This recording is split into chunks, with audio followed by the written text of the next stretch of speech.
Welcome to Khanversations. I'm Muqtedar Khan, your host, and this is a diplomatic briefing. What I intend to do in this briefing is basically talk about two important developments that have taken place in Delhi last week. One was the visit of the German Chancellor Olaf Scholz to India, his first visit as head of the German state, and what transpired and what the issues were that were discussed at that. And the second is I want to comment on the beginning of the G20 presidency of India with the first major event, which is the meeting of finance ministers and central bank governors. It's called FMCBG. So this is one of the top 3 or 4 summit meetings that will constitute the series of meetings which are part of G20 under India's presidency in 2023.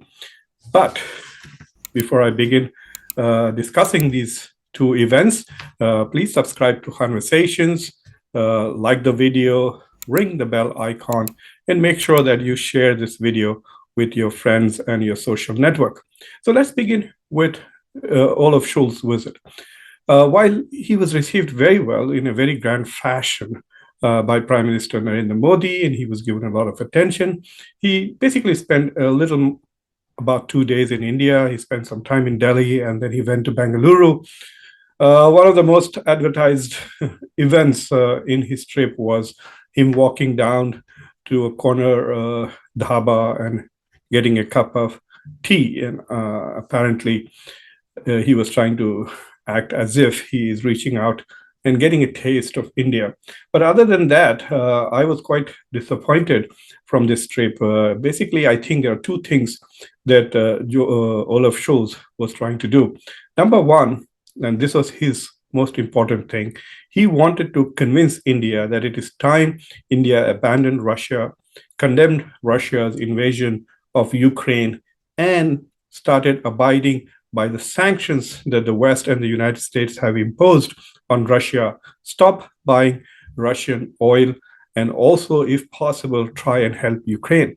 So it appeared as if the number one item on Olaf Scholz's agenda was that he was here to advocate for the West's war against Russia. Scholz told reporters the war in Ukraine is hurting developing countries, including through global food and fuel shortages. It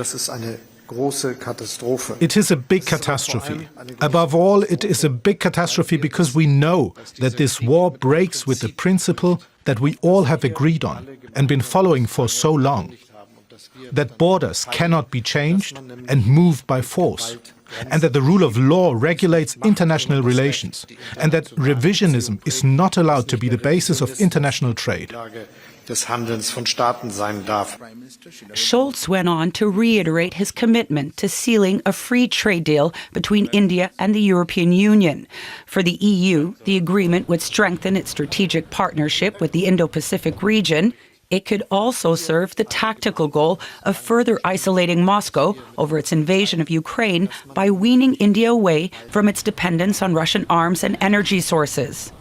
And also try and wean India off its dependence and its relations with Russia and bring India completely into the fold of Western geopolitical alliances. So that seems to be the number one agenda. The number two agenda was obviously to get a share of the Indian defense budget's pie. He's competing with the Italians in trying to sell submarines to India, and it's quite possible that one of the two are going to get a multi-billion-dollar order for submarines. So thus, that discussion was also on the table. But there were also two other interesting items that were at least discussed between the Indians and the Germans. Number one is Germany is talent shopping, which means that it is looking for more talented Indians who work in the IT sector, in other scientific areas to go and work in Germany. So that is also on the agenda. While there were no major announcements as to how this would take place, it does appear that Germany is also beginning to recognize that India is one of the biggest exporters of talented human resources. All over the world, you can see Indians working in the tech sector, in management, and now also in governing Europe. 3 of the countries in Europe have been governed by people of Indian diaspora. So that is one item that Olaf Scholz was talking about. And one more interesting thing that he used, and I think that was the carrot he was trying to dangle in front of the Indian Prime Minister, and saying, look, if you give up on Russia, we will expedite the free trade agreement between India and European Union, which has actually been stalled for 9 years. So this discussions of having a free trade agreement between India and Europe started 9 years ago. There was no progress for several years. Then in July of last year, they started negotiations. They had negotiations, I think, again in November of 2022. Basically, European Union is saying that the standards that India has committed in the World Trade Organization do not reach the minimum levels of European Union's standards for products that are exported to the European Union. And therefore, there is a gap. This is what India has committed. This is the minimum that Europe wants. So because India is unable to bridge that gap of standards, they are not able to provide India with the status of having a free trade agreement. And the message is also very interesting. They say that even if they were to give India the status of trading freely with Europe, it may not help India, because the market will act against India's products if they do not meet the European standards. So basically, they have thrown the ball in India's camp, saying, raise your standards and then it will be easy for us to have. But Olaf Scholz was saying that he's going to take upon himself this responsibility to rush or expedite India's free trade agreement with Europe. I don't know why that would be important if, as the experts or the technical experts say, that even if India did get that status, Indian products would have trouble because they are not meeting European standards. By European standards, it does not necessarily mean qualitative standards, which obviously that is part of it, but it also might mean the specifications under which European economy, most of them might be tech products. I don't know what kind of products they have been discussing, which do not meet European standards.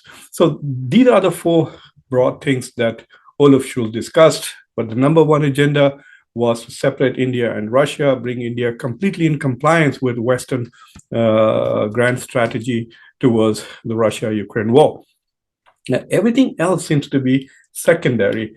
India and Germany do have a pretty decent trading relationship. I think Germany is in the top 10 trading partners with India, at least in 2021. It was number 6, with roughly about $20 billion of trade. Germany has a surplus, probably not significant, but in terms of percentage, quite a bit surplus with India. So Germany is exporting more to India than India is exporting to Germany.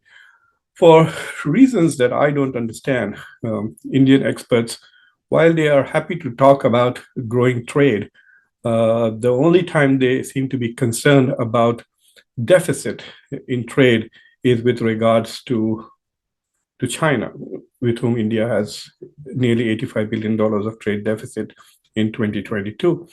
So, but India does run trade deficit with nearly all its trading partners, at least the top 10, except the United States. While the visit of the German Chancellor is being used to continue this narrative which is coming, that India is rising in international affairs, India is becoming an important country, etc. I'm not very sure whether there is anything really beneficial for Indian national interest from this visit from Olaf Scholz, except to say that please buy more of our stuff like submarines. And we would really love to hire some of your smart guys to help us out in our tech sector. I'm not very sure that they are very respectful of India's national interests. And Olaf Scholz comments about the war in particular, saying while he seems to acknowledge that the war is catastrophic to the rest of the world, he really doesn't care that the fact that the war is causing food insecurity and that the war is causing fuel and energy insecurity in most of the global south.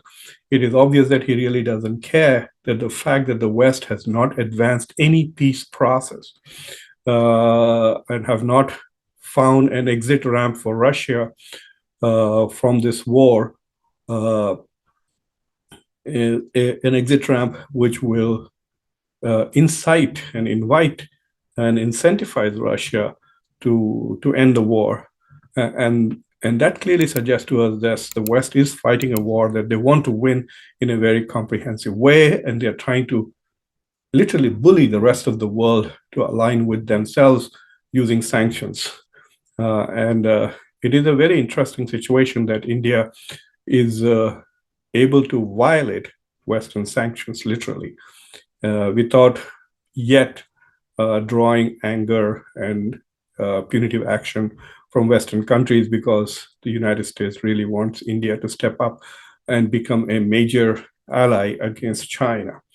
However, there have been a few people, I think some Ukrainian officials too, who have angrily suggested that sanctions should be imposed on India for buying Russian oil.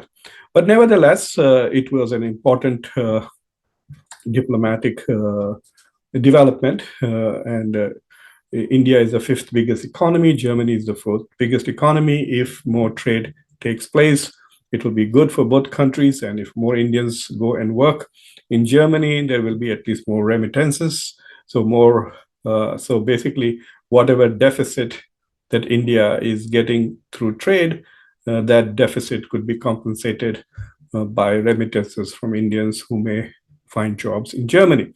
So that is as far as Olaf Scholz' visit to India is concerned. Now let's look at the G20 finance ministers and central bank governors meeting.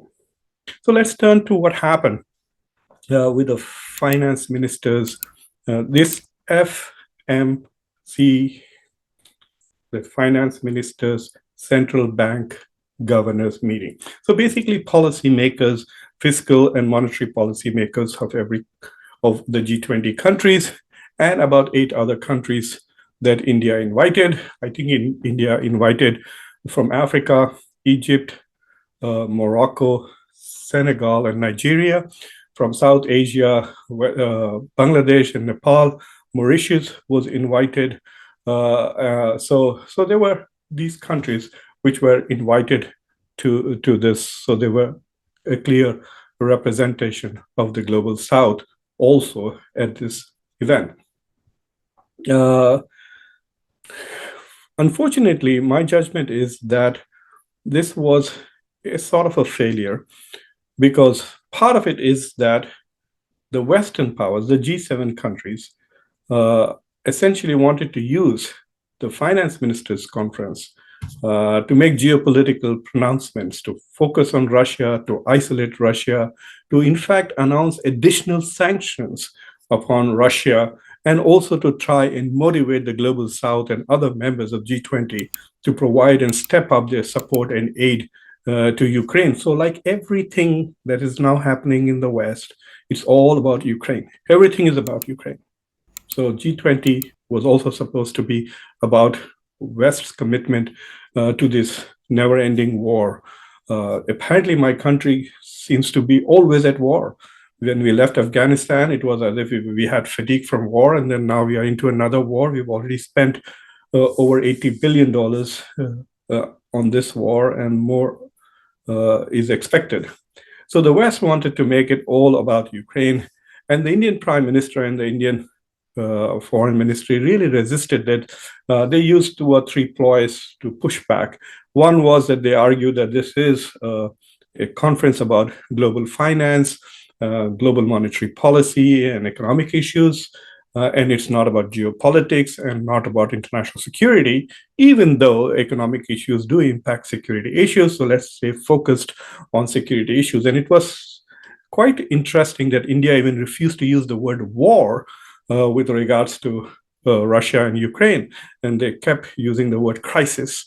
And while the Western speakers and representatives were talking about Russia's invasion, violation of the UN Charter, and taking more and more punitive action against Russia, India kept talking about the fact that India was committed to peace, and was saying that the best way to deal with this is through diplomatic and means of dialogue. What is interesting is that because the West has not really initiated any serious peace process with regards to Russia and Ukraine, countries can easily say we are committed to peace and really do nothing about it because we are expecting the United States or European Union to start the peace process.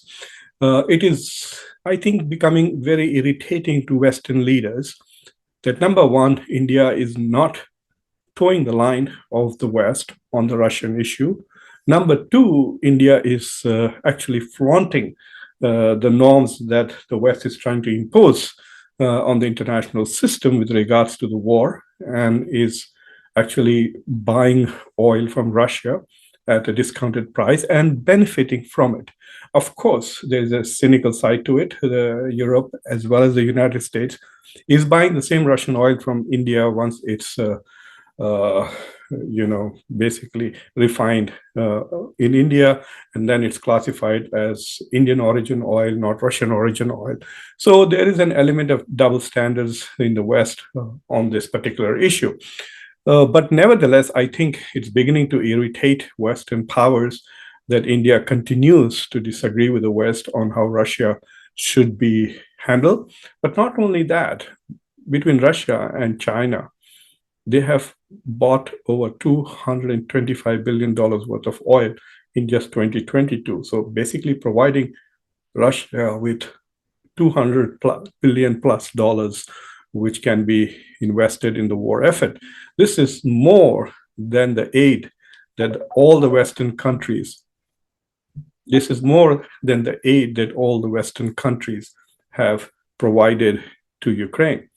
So this whole entire finance conference was kind of sabotaged by the geopolitical interests that G7 was pushing at this conference. So there was no agreement because Russia as well as China opposed the condemnations of Russia and the war and the language about the war, which if you look at the final document which was released, which is called the chairman's summary, because no final communique could be issued. And that is the failure of this conference, that people did not agree upon an agenda which could be said that all the nations are on this page, and they could not issue a final communique.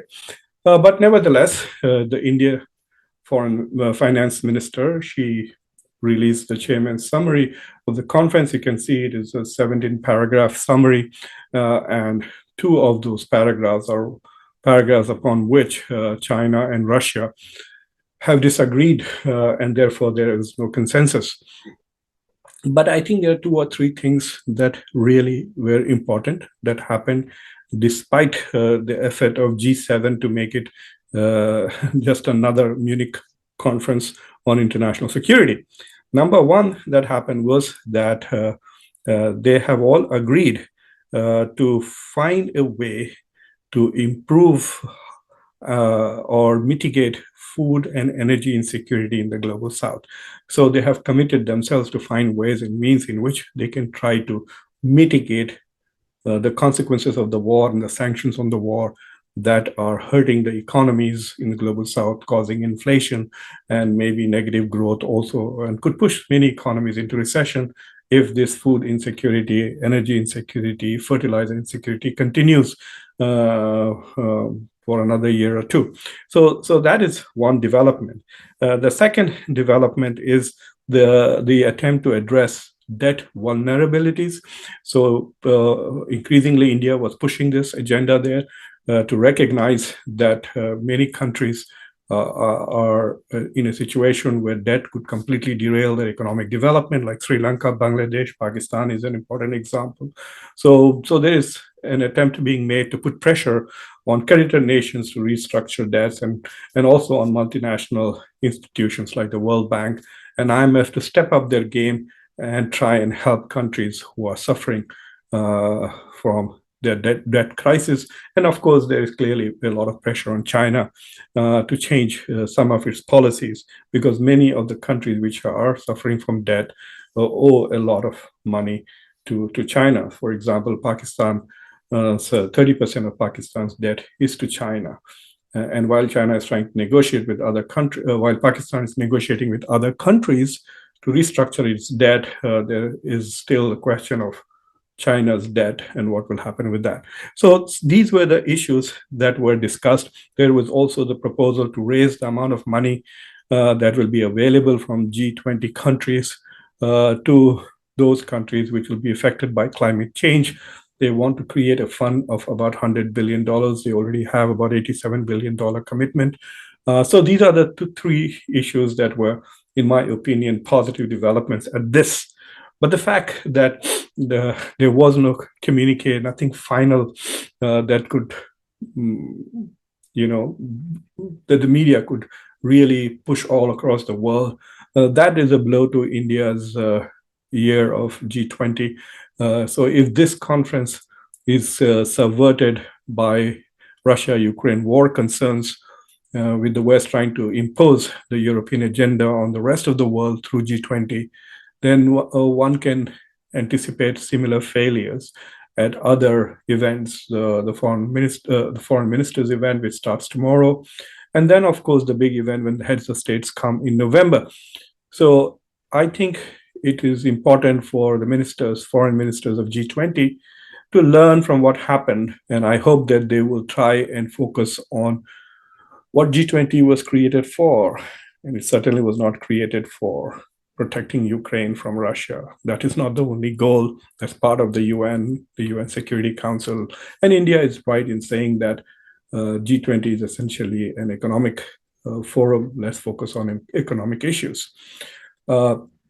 India tried very well to handle this issue, both with Olaf Scholz as well as at the finance ministers summit.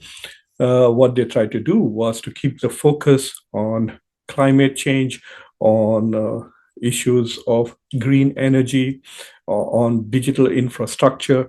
So even though the G7 leaders kept talking about Russia, Ukraine, India tried to divert the discussions towards other issues which are of concern for the global South as well as for India. This is the advantage of having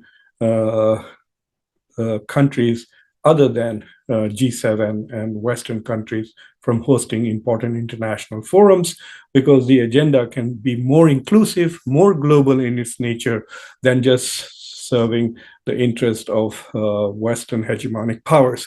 So I hope you found this short briefing on these two critical events beneficial. So please subscribe to Khanversations and ring the bell icon, so when I summarize the foreign ministers meeting, the Quad, etc., you will get a notification, and you can come back and enjoy my analysis of what is going to happen. Already, something interesting is developing. It is quite possible that Japan, the Japanese foreign minister, may not show up tomorrow, and already people are talking about it is because there is no consensus on the Russian issue, and clearly that is a way of criticizing India and China's position on Russia. So until the next diplomatic briefing, be safe, be happy. This is Muqtedar Khan for Khanversations. Thank you for watching.